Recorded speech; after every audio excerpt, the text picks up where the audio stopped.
All right, so today is day 27. We're almost done. And I decided to not record videos based on days, but more based on the amount. So it just means that this is the 27th video I did on the same day as the 26th. Anyways, that was a nice side info. But for today, I decided to think more about Steve Jobs' life.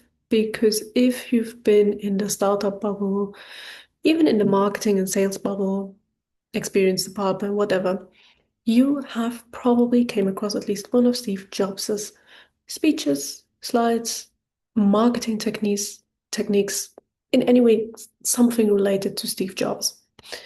And I thought instead of kind of reflecting on the impact he had with Apple, why not look at his systems that he had in order to build Apple? That is essentially to understand how he lived life. And I found this actually, which I did read a few years ago. So again, I do not remember all details, but from what I remember, I think I have enough knowledge and information to fill about 10 minutes. Anyways,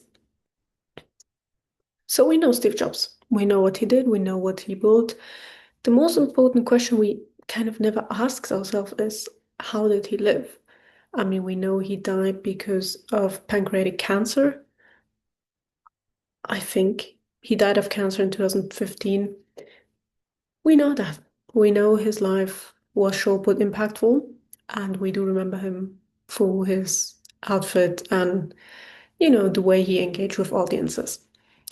But I don't think a lot of people, for instance, have dig a bit deeper. And there is essentially one thing that I want to highlight, which I think encompasses his worldview and how he viewed life. In the book, right, it was Walter Isaacson. If you don't know Walter Isaacson, he writes great biographies. I think the latest one was about Elon Musk, but that's a side note. So Isaacson writes, and there is a passage in the book where I think uh, he gets from former colleagues on how Steve Jobs found an urgency in life. Because apparently at just 17, Steve Jobs came across a passage in a magazine where the authors, at the very end offered an insight into how you might want to live your life. Namely, how would you want to live your life if today was the last day? And this concept is not new. It actually comes from the Baroque era. And there are essentially two kind of like Latin words for it, or phrases, which you probably know. One is memento mori and one is carpe diem. Both mean essentially use your day and remember that you're mortal. And our modern version of it is live your day like it's your last. And this is something that Steve Jobs has impacted. Like he read it at 17 and then he decided based off the article, well, I want to live my life that way. And you can see it. He did a ton of unconventional things. He enrolled into college. And we know he kind of did not enjoy college, but he showed up for one class and one class only, which he really enjoyed. And it was a class about calligraphy. And this joy that he found in experimenting with fonts and creating fonts led, first of all, to being able to use different fonts on the first Macintosh, which was essentially the brand value of Apple. It was the fonts, it was the design.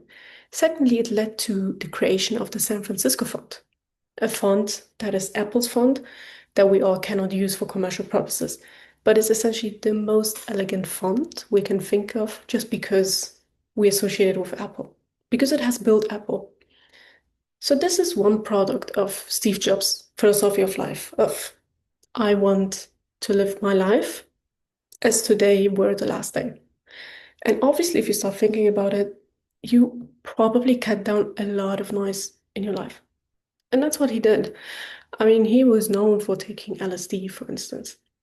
And that's another chapter in Silicon Valley, essentially, because a lot of the founders were on drugs. Because drugs, right, like the psychedelics, they open up new, I wouldn't want to say areas of your mind, but apparently they do, where you can, or where you have visions, right? And that's essentially where a lot of these innovative ideas might have come from, not necessarily from problem finding, but from taking drugs and thinking about what you want to build or about the state of world while being on drugs. And apparently that helps develop ideas.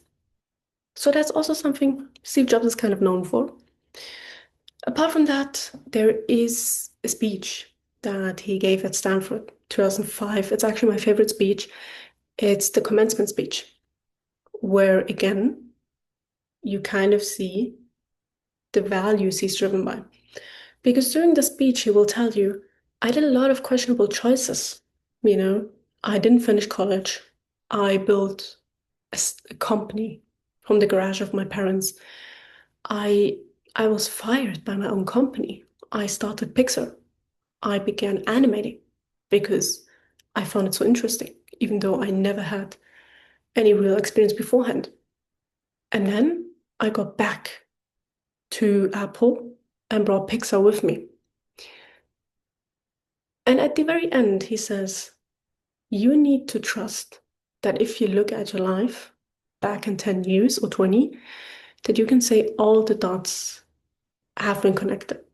But obviously, you cannot say that unless you, one, took action, two, treated your life as an urgency, because we are not that long on Earth, right?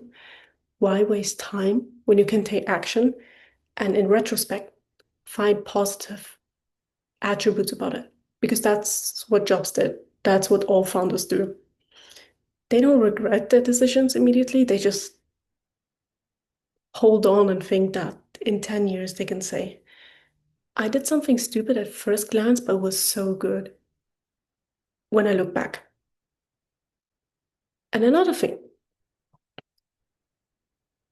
you need to stay curious because even if you live your life of urgency, even if you do or make questionable choices in your life, and you're essentially betting that you'll look positively on them, you still need to be curious about essentially your environment. Because the thing with Steve Jobs is, and why we remember him so fondly, essentially, is that one of his phrases is stay hungry. I'm not quite sure whether you know it, but it also appeared in the commencement speech for the Stanford event. And at the very end of his speech, he closes off of saying, it's not only important that, that you live your life to the fullest, that you experience a lot of things to know what you really want to do. But it's also important that you stay curious because if you do not, how will you know what you enjoy, right? Because if you look at our generation, Gen Z, we have romanticized the nonchalant type, for instance, that we think trying and being curious is cringe or looked upon. That's why a lot of people don't do it. And that's exactly the reason why, for instance, we don't see so many great talents and great founders in our generation, where we think instantly, wow, they just have something, they have a vision that we want to join, that we want to act upon. That is exactly the reason, because we are not curious anymore.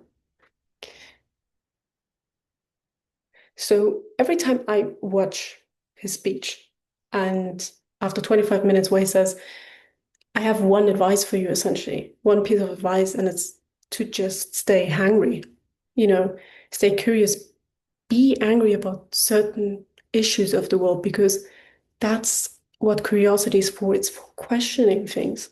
It's for questioning, do we really need social media? Do we need AI in all areas of life? Do we need certain governmental structures? Do we need schools in the way that they currently are? Do we need education at one place for 12 years? Or can't we just send students out? That is what curiosity is for. And that's what we should be remembering Steve Jobs for. At least that's what I think.